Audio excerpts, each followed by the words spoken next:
സ്ത്രീ സുരക്ഷാ പെൻഷന്റെ വളരെ പ്രധാനപ്പെട്ട അറിയിപ്പുകളാണ് ഇന്നത്തെ വീഡിയോയിൽ. സ്ത്രീ സുരക്ഷാ പെൻഷൻ പൂർണ്ണമായും നിർത്തലാക്കി എന്ന തരത്തിലുള്ള ഔദ്യോഗിക പ്രഖ്യാപനങ്ങൾ സർക്കാരിന്റെ ഭാഗത്തു നിന്നും നിലവിൽ വന്നിട്ടില്ല.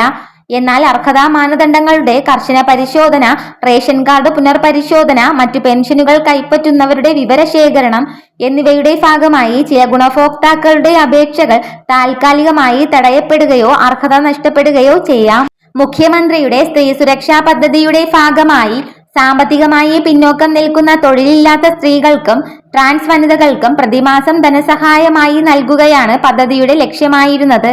35 മുതൽ 60 വയസ്സ് വരെയുള്ളവരാണ് പ്രധാന ഗുണഭോക്താ വിഭാഗം. നിലവിൽ മറ്റ് സാമൂഹിക സുരക്ഷാ പെൻഷനുകൾ വാങ്ങാത്തവർക്കാണ് ഈ പദ്ധതിയുടെ പ്രയോജനം ലഭിച്ചിരുന്നത്. സ്ത്രീ സുരക്ഷാ പെൻഷൻ തുടരുമോ എന്ന ചോദ്യമാണ് ഇപ്പോൾ ഏറ്റവും കൂടുതൽ ആളുകളും ചോദിക്കുന്നത്. ഇതിനുള്ള മറുപടി അർഹത നിലനിൽക്കുന്നിടത്തോളം പദ്ധതി തുടരുമെന്നതാണ്. എന്നാൽ അപേക്ഷ നൽകിയ സമയത്തെ വിവരങ്ങളും ഇപ്പോഴത്തെ സാഹചര്യങ്ങളും തമ്മിൽ വ്യത്യാസമുണ്ടെങ്കിൽ പരിശോധനയിൽ അത് കണ്ടെത്തപ്പെടും.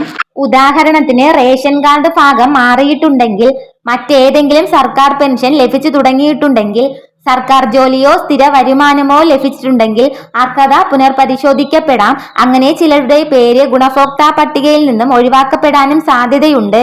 സർക്കാരിന്റെ ലക്ഷ്യം അർഹരായവർക്കാണ് സഹായം ലഭിക്കേണ്ടത് എന്നതാണ്.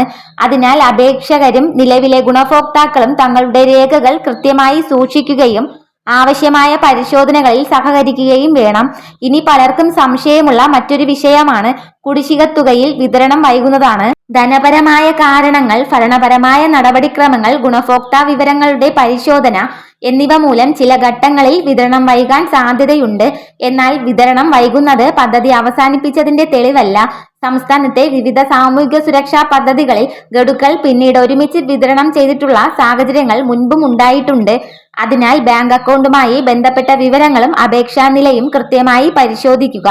ഇതുപോലുള്ള ഇൻഫർമേഷന് വേണ്ടിയിട്ട് ഈ ചാനൽ ഒന്ന് സബ്സ്ക്രൈബ് ചെയ്യണേ. വീഡിയോ ഇഷ്ടമായാൽ ലൈക്കും അതോടൊപ്പം തന്നെ ഹൈപ്പും ചെയ്യാൻ മറക്കരുത്.